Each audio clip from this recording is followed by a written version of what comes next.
Hello, ladies and gentlemen, and welcome to another episode of Sports Talk Philadelphia here on LaSalle TV. I'm your host, Tyler Harper, and we've got a great show lined up for you today. But before we begin, I want to say thank you so much to the people out there who gave us our positive feedback for last week's episode, recapping the Eagles' offseason moves with Pat Gallen. Lots of great feedback, both on the Facebook page and on Twitter, so thank you a lot for that.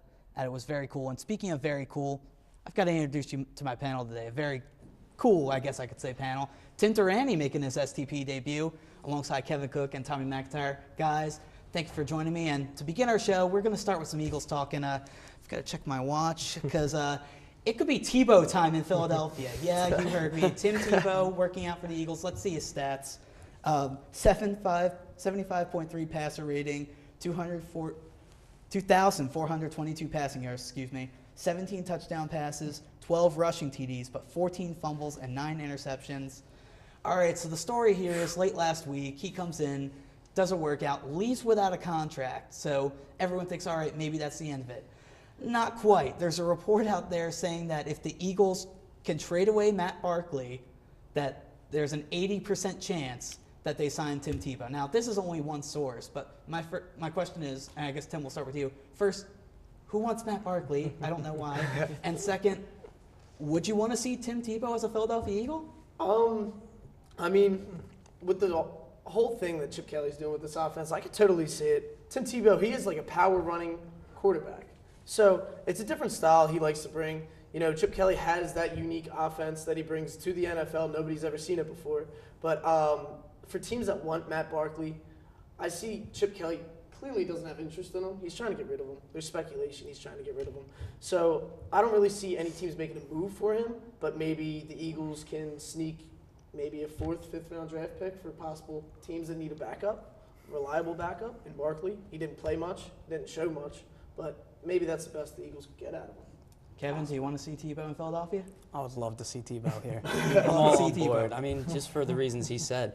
He's a power runner, and really, we haven't had a running quarterback in Chip's system yet. I mean, we had Vic, but not really the same type of quarterback and runner that Tebow is. You can rely on Tebow not getting hurt, or at least as easily as Vic did. As for what's available for Barkley, I know he was a former top 10 pick draftee, or could have been. He comes out in his junior year and he doesn't hurt his shoulder. He's a top 10 pick, easy.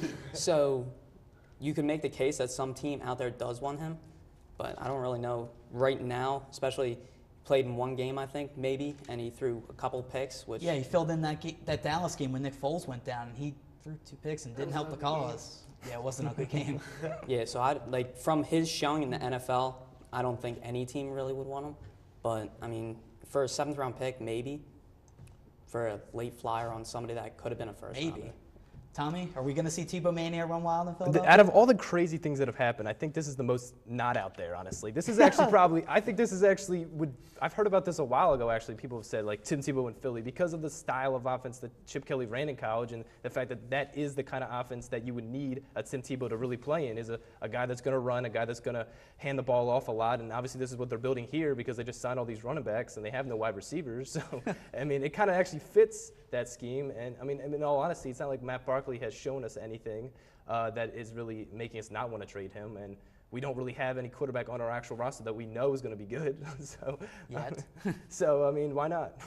Yeah, and Tim brought this up a little bit earlier, and Tommy, we'll start with you on this. He talked about fitting in the Chip Kelly system, of course, the more college-based system. Some adaptations need to be made, but would you like to see Tim Tebow in that system? Obviously, I don't know if he'd be the starter. Yeah. But I mean, would you like to see him in the system? Yeah, I mean, I'll be interested to see how he kind of runs in this kind of system, considering the fact that we haven't, like Tim earlier said, we haven't really had a running back in this. A running quarterback in this type of system, really. You had Nick Foles, wasn't a runner. Now you got Mark Sanchez, not a runner, and you got Sam Bradford, who he definitely can't run with these ACL injuries.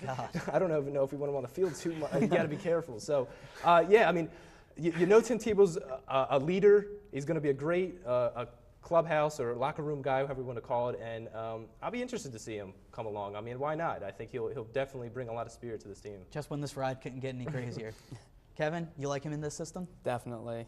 I mean, like every reason that he just said, he's a locker room guy, and I mean, why not? Like, yeah, I don't trust Bradford back there staying still So maybe Tebow out there running every now and then wouldn't be a bad idea. Well, I don't know if I trust him staying still either, because with his recent ACL injuries, he's just going to keep looking over his shoulder like, oh my God, are they coming? Are they coming? I don't know. But Tim, hearing about now Tim Tebow possibly being in the mix if they can trade Matt Barkley, does this put any of like the trade rumors for Mariota at rest, or do you think like deep down that Chip still may want his guy? I personally, I know that Chip getting Bradford, making all these new acquisitions to the team, people kind of died down and the Mariota talk kind of fell apart as everything went along in the season. I know coaching Mariota in college, so he has background. Deep down in my heart, I think Mariota is Chip Kelly's guy. And you're not going to see him make a move until the Buccaneers draft Jameis Winston. Because if they go up and make a trade for the number 2 draft pick with the Tennessee Titans, possibly. But how good is that if the Tampa Bay Buccaneers end up taking Mariota, who is his guy, first overall? It's kind of you would have to know in your heart of hearts that Tampa Bay was going to go with Winston over Mariota. Kevin, are these Mariota rumors, are they put to bed at least for now, or do you think something may be coming? I think something may be coming, because when you stop and you look at it, with the Kiko Alonso, with bringing him in, you really you have a surplus at middle linebacker. And Michael Kendricks has all along been one of those players that you can trade to maybe move up in the draft. So I think that I'm not going to say Mariota is not an Eagle until it happens on April until 30th. Goodell says his name for another team. Exactly. I don't trust it. I don't believe it. Tommy? Yeah, I really don't see us getting Mariota. The only way it's possible, I think, is if he just drops. If people just don't like him for whatever reason, which I don't think happening. So that's the only way I see the Eagles getting, if he just drops in the draft, maybe down to like a 10 where the pick was. But that's the only way, because I don't see them being able to really trade anything they have right now, considering they just traded everything away or just let everybody go. So they don't really have any pieces. And Chip Kelly said in his press conference, we don't want to mortgage our future, so I don't know if we can believe anything Chip Kelly says. Yeah, but that could just be a really bold poker face. But, I mean, they say he got offered a first-round pick for Sam Bradford. Well, I would have took that. The Cleveland Browns' 19th pick. I mean, I would have took that. But, I mean, I don't honestly think they're going to go after him, just the fact that they just took on Sam Bradford and didn't even trade him away. So I think we're going to be sticking with what we have. All right, well, now let's move on to a player that the Eagles did sign. Even though last week on Desk, Tommy, me, you, and Pat Gallen, we thought this player wasn't going to be signed after DeMarco Murray, but Ryan Matthews signs with the Eagles anyway. A 3-year deal with the Eagles worth $11.5 million, $5 million of that guaranteed. And now let's go right into his stats too. 4,061 career rushing yards, 23 touchdowns, and 14 fumbles. Tim, 1, do you like the signing? And 2, what does this mean for Chris Polk? I personally like the signing. I think both DeMarco Murray and Ryan Matthews fit the system very well. They're downhill, one-cut runners, something that Chip Kelly's a big fan of. Last year, I know the Eagles had an elite running back as LaShawn McCoy, but you always heard Chip Kelly chipping at his ear saying, you got to stop dancing around. I want you cutting up the field north and south. So I think that's a big issue, why they got rid of McCoy and why they went after guys like Matthews. Although the signing did kind of surprise me after they did sign Murray. Mm-hmm. However, Polk, I don't know what they're doing with him. Chip Kelly. Because Chip Kelly said he was interested, but I mean, he's a restricted free agent, so all he has to do is sign an offer with the team, and if the Eagles match it, he stays with the Eagles. Kevin, do you see Chris Polk staying here with these 3 runners already ahead of him? I mean, it's kind of tough to see him staying here with 3 great running backs there. But, I mean, you got DeMarco Murray, who's been an injury-prone player most of his career. At least somewhat, yeah. Ryan Matthews, I think he was injured 3 different times in one season last year. Mm-hmm. And Darren Sproles, who's getting up there. So you kind of do want to see young legs back there in Chris Polk. But at the same time, when he's there and you have running backs as good as DeMarco Murray and like Ryan Matthews, you don't really have a need for that last running back. Yeah, if 3's a crowd, I don't know what 4 is. Because, I mean, it's just interesting for Chris Polk. I don't know what happens. Tommy, any idea? Yeah, I don't really know. I mean, it was very, like you said before, it was very shocking to see them still sign Ryan Matthews, considering that they just brought another running back of DeMarco Murray's caliber, and then you're paying an extra $11 million for Matthews. But I mean, I think Polk's career in Philadelphia may come to an end very soon. And considering the fact that this draft is really deep in running backs, they could always go in like a later round and pick up a running, maybe as late as the 5th, and get maybe the same skill set as a backup as a Chris Polk maybe. Even though I like Chris Polk's skill set though, if he's healthy. Yeah, some people were interested in that kind of thing last year because there was a running back, I forget his name off the top of my head at the moment, who I don't know if he was on the practice squad or what, but he was looking really good in preseason for the Eagles last year, and a lot of people thought maybe he could join the squad. So maybe you could find a running back, like you said, in the 5th round like that if you just want to let Chris Polk walk. But again, Chip Kelly said in his press conference that he likes Chris Polk and he'd like to see him stay here. So I don't know, it'll be interesting to see what happens with the Legion of Zoom, as they're being called. Kind of like that nickname, I'm not going to lie. But anyway, let's move on now. Let's go down to Clearwater. It's starting to get colder down here again. Let's go to the Philadelphia Phillies, and let's talk about Cliff Lee, as cheery of a subject as this may be, because Cliff Lee placed on the 60-day DL with a torn common flexor tendon. No one's sounding optimistic about this, from Ruben Amaro down to Cliff Lee himself.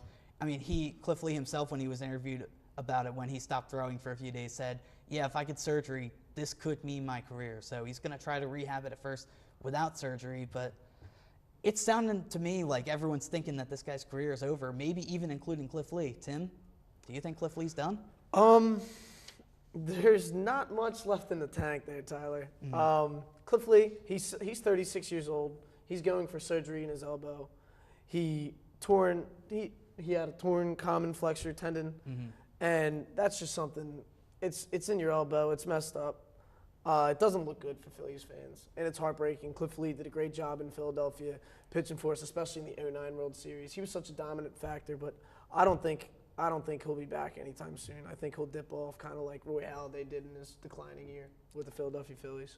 Kevin? Yeah, I have to agree. I mean, he's same injury as last time. This is what he had surgery for last year, and I just don't see him being able to come back. And like maybe if he does even come back, he's not going to be the Cliff Lee that we came to love. So I don't really see him continuing anywhere in the MLB, really. Yeah, this is really a blow for Cliff Lee, considering the fact that, I mean, what Kevin's talking about, he just had surgery on the same injury, and then when you have it happen one more time, it's really sad. I mean, considering the fact that Cliff Lee has had such a great history here. I mean, we traded him, we got him back. He chose us over the Yankees. It was a big deal. Yeah, he wanted to come back. Yeah, it was. I mean, Cliff Lee's always going to have that history here in Philadelphia, considering that he was able to take us really to the 2009 World Series when we didn't have a Cole Hamels that just struggled that year completely. And but this may be the end, and it's really sad to see. I think it's really sad. We're seeing people shipped out. We just see J-Ro leave. Go to Dodgers, which is hard enough just seeing him in a Dodgers uniform, and just so much stuff is changing. We're really having the changing of the guard here, and it's going to be tough for Phillies fans because it's not going to the light is not close. It's really far away. It's a long tunnel. That's a really good way to put it, actually. Speaking of tough, how tough is this for? I mean, obviously us as fans, but especially like the Phillies, like front office brass, considering they were hoping this guy could get healthy, at least somewhat get back to normal, put a few starts together, and maybe be trade bait like we think Cole Hamels is eventually going to be this year. So how tough is that for the organization? I mean, obviously you like and respect the guy, but now you're losing a trade piece here when you're trying to rebuild this organization. Yeah, it's definitely tough on the organization. Ruben Amaro has his hands full, especially because the Phillies, they have the third most salary cap in MLB baseball behind the Dodgers and the big spending Yankees. You know, Yankees, big bucks. But the Phillies are right up there with them. They're not good in age, and losing Cliff Lee only hurts them. Last year they finished with an ERA that was 20th in the league. Batting average against was 20th in the league. Opponents were batting .252, and their WHIP wasn't very impressive. It was also 20th in the league. So they had a below-average pitching staff, and losing Cliff Lee only makes that worse. Yeah, I mean, from a business aspect, losing Lee for like people like Amaro, even Gillick, it really hurts because you were kind of relying on him to come back, maybe not be the Cliff Lee that we had previously, but to be something that was good enough to trade and bring in at least a young player that could maybe turn into something. Yeah, we've basically lost all tradable. We're losing tradable chips as it goes now. It's really bad. Not named Cole Hamels. Yeah, I mean Cole Hamels is still the biggest of the trade chips, obviously, and I think his name will eventually be gone, unfortunately, from Philadelphia. But I mean Ryan Howard, it's going to be pretty hard to trade him considering of his contract and just his age and the way he's playing. And I mean there's so many guys on this team that, I mean, even a Chase Utley, who I don't want to see in trade, but he's hurt. I mean, who's going to really want him in his later age? So it's really tough right now for Phillies fans. Yeah, that for and Phillies honestly, organization. like, I don't see Chase Utley waiving his no trade clause. I mean, he seems pretty dead set on me and my family like it here. We love this organization too much. I mean, he's loyal, like most Phillies front office people or just Phillies people in general are. He's loyal to this organization, so I think he wants to retire in Phillies pinstripes. Maybe he changes his mind around trade deadline if he stays healthy. I don't know if that'll be the case, though. I think Chase Utley wants to be the mainstay here in Philadelphia. And I think he should be. Yeah, I mean, I like can't blame to him for see that. him at least have one guy at least retire in pinstripes and red pinstripes, because it's like he is almost like a Derek Jeter in a sense. I mean, he is so beloved in Philly. Everyone never really had a problem with Chase Utley because they knew he was always giving all his effort. So Yeah. it'd be sad to see him go. Personally, I think the Phillies should get rid of him. You know, he holds somewhat. Well, who's to say they haven't tried? Because, I mean, again, he's got the no trade clause. He wants to stay here. He has value. I think they can get something for him. Teams like Dodgers, they're looking for experience at a second base. Him and Rollins, they definitely run up the middle. They've been together. They've been working together, and they certainly can take the Dodgers where they want to go. This World Series, they've been there. They've done that. Yeah, I mean, on their resume. they also made like the trade for Howie Kendrick too, so we'll see. But going back to the pitching, Tommy, we'll start with you. Obviously, we know Cole Hamels is the number one, and now that Cliff Lee's gone, it seems like I guess Aaron Harang's the number two. Yeah. I mean, who fills the gaps? Yeah, I mean, I think it's going to take a lot of guys that are coming in. I mean, you spoke of Aaron Harang, Chad Billingsley came in. It's like a lot of these guys are just like are really unknowns at this point. I mean, some guys have had some careers like a Chad Billingsley, but we don't really know how much they have left in the tank. I mean, you're losing these stars of the Cliff Lees. We lost Ray Halladay. It's tough to see, but we're going to have to find some guys and hopefully put it together. Yeah, I mean, you talk of like next man up mentality, and with that let's look at Freddie Galvis' spring training stats. Of course, having the unenviable task of following up Jimmy Rollins, as so far this spring he's got a 2.65 batting average, 9 hits, all of them singles, 3 runs, and 4 RBI. I mean, again, like we said, I mean, those stats, yeah, they may not be the greatest, but I mean, how tough is it going to be for Freddie Galvis having to follow up Jimmy Rollins, one of the top 5 Phillies of all time? Oh man, it's a huge shoes to fill. That's Jimmy like following Rollins- up Elvis. Like, Jimmy Rollins is the best shortstop played in Phillies organization. Oh, Ever since easily. he was a rookie, they've been all about Rollins. His rookie season, they were all about Rollins, and he really produced for Phillies. So he's got big shoes to fill, and I hope he can do it. As a Phillies fan, I hope he's the next one to step in. The Philadelphia Phillies are knocking at his door, and I hope he's ready to answer the door. Yeah, I mean, I think it's really hard to ask somebody to step in for Rollins like that. So I hope Galvis can do it. But like Rollins was the mainstay in Philly for almost the whole decade, really, since the turn of the century, and he really led this team with his words and with his actions. When you go back to 2007, he comes out and says that we're the team to beat in the NL East. And then what happens? He goes out, he has MVP season. Sure enough, the Phillies win it in the last game. So to replace a player that could lead with his words and his actions, it's really tough. Tommy, real quick, I mean, we know Galvis is very good with the glove. He made some spectacular plays for the Phillies in the past. But what do you think of his bat so far? Again, 2.65 batting average. It's okay. I mean, they're hoping to get him into that 2-hole in the lineup, but I don't know if I see that. Maybe down like 7 or 8. Do you think his bat will be at least decent enough? I think he's improved. I mean, this isn't the first we've seen at Galvis. He's been around now for. I mean, he got suspended for that 50 games with that suspension he had not too long ago. So I mean, we've seen him for a while. He's looked better over the years with his bat. Hopefully, he can come in and kind of just pick it up because he's going to need it. His glove is nice though, so I think that's one thing to look at. Yeah, real quick, I was there the game a couple seasons back when he and Eric Kratz went back-to-back off Chapman and won the game. So a bright spot in Freddie Galvis' career. But let's move on to the Philadelphia Flyers, who, the picture doesn't get any better in Philadelphia sports right now. Let's look at how they're doing right now. It's their playoff hopes. They're just fading away right now. They're 29, 28, and 15 on the season, 73 points, 10 points behind Boston for a wild card spot as the season's getting closer and closer to the end. But I want to focus on an article that was written last week by Randy Miller, and that involves Claude Giroux. Now, we've seen these kind of articles from writers like Tim Panaccio before about how Claude Giroux, is he the leader this team needs? Should he be the captain?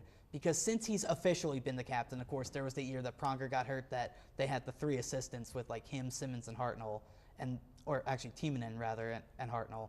And it seemed like he was the leader at that point, so obviously they gave him the C. But since then, I mean, they made the playoffs, but they haven't advanced since then. So, Tommy, we'll start with you. Should we be reconsidering Claude Giroux as the team's captain?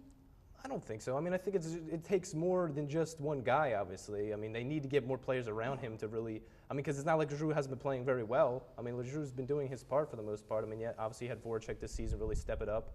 But they just need more guys around him to really play a little bit better, get some more scoring, get some more lines together that can really go out there and score. And obviously their defense is – they have some good defenses. They just trade away, obviously, Kimo Timonen and Coburn now, so they have some less defensemen just to kind of keep the lineup more sound and not so people are afraid to lose their jobs, really.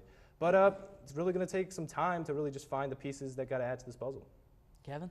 I have to agree with Tommy. I can't really blame it all on Claude Giroux. I mean, you can't expect one man to carry your entire team. And that's really what they've been asking of him since they lost Pronger. They don't really have that big defender to stop and be your man in the end. And with Timonen now gone, even this year he didn't even play for us. It's too much on one player to ask for scoring, playmaking ability, and then to come back and be your best defender too. Right. Tim?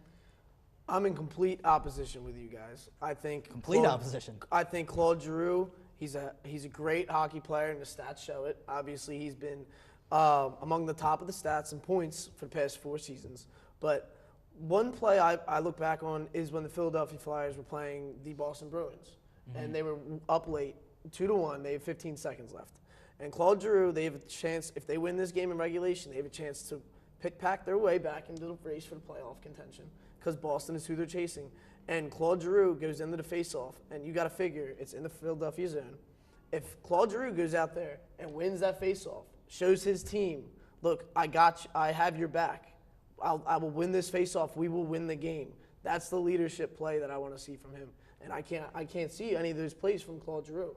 I think they should rethink who their captain should be within the team. But it also is falling on, like you guys said, like other players. It can't just be Claude Giroux trying to push the whole team together. Yeah, I see both sides of this argument. I mean, I can kind of see some things about maybe his leadership isn't the best. But, I mean, you got to look back as recently as last season, too, when he got snubbed by Team Canada. He turned it on, and he drove the Flyers team that at the time was out of playoff contention into the playoffs. Mm-hmm. Now, yeah, they ran into the buzzsaw called the New York Rangers, and they couldn't get past them in the first round. But still, he powered that team to the playoffs, and that's why he was third in the MVP rating. So, I mean, I think he's your most reliable option for captain at this point because, again, Kimo Timonen, he's gone. He's in Chicago now, and we'll talk about that in a little bit. But, I mean, who are you going to make captain instead? Wayne Simmons? No. Jake Voracek?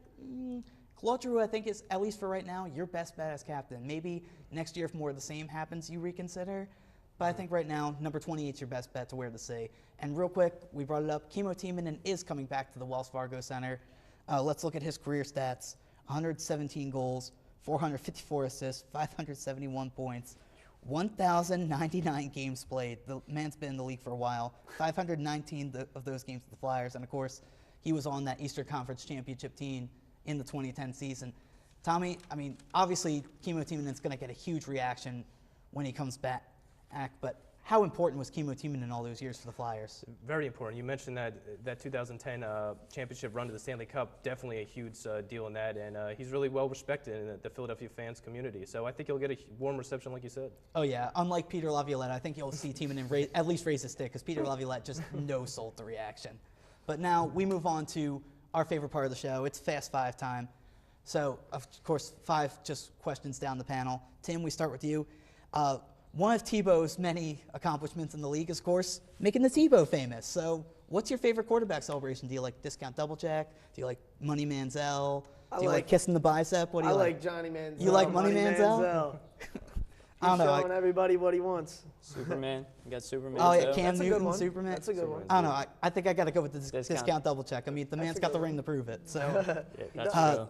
Tommy, Villanova's the only Philly team in the NCAA tournament. How far do you have them going? Got them losing in the championship to Kentucky. In the championship, yeah, wow. I think this is the best. I think this is the best team I've seen from Villanova since the Final Four run they had against when losing to North Carolina. Well, they had Scotty Reynolds, so I think this is the best team they had since then. You know, that's not a bad argument. All right, Tim, we're going to start with you, and this is going to be our last questions for each of you. Give me your Final Four, give me your championship game, and who do you have winning it all? My Final Four, I have Kentucky, Arizona, Villanova, and Iowa State. I know Iowa State was a bit of an upset today, but I have to reveal my Final Four. Obviously, they're not going to be. I'm not a winning pick, What but you got in the championship? I have Villanova versus Kentucky in the championship, and I have Nova Nation bringing home the trophy, baby. That'd be interesting. Jay Wright and the boys. Kevin, who you got? Well, I didn't really do a bracket, but Off the top of your head, just real quick. off the top, Final Four: Kentucky, Arizona, Nova, Gonzaga. There you go. That's four. I like Nova versus Arizona. Oh. Do you got Arizona winning it? I feel like they're the better team, but I'm definitely pulling for Nova. Yeah. All right, Tommy, your Final Four, and then your champion. Yes. Yeah, so I said Kentucky, Villanova, then Kentucky would win, and then I have Gonzaga, and then I also have Wisconsin Final Four as well. Yeah, I've got Kentucky, Wisconsin, I've got Virginia, and I've got Gonzaga. I've got Kentucky, Virginia championship game, and I got the Kentucky Wildcats winning it all. I don't see anybody beating them.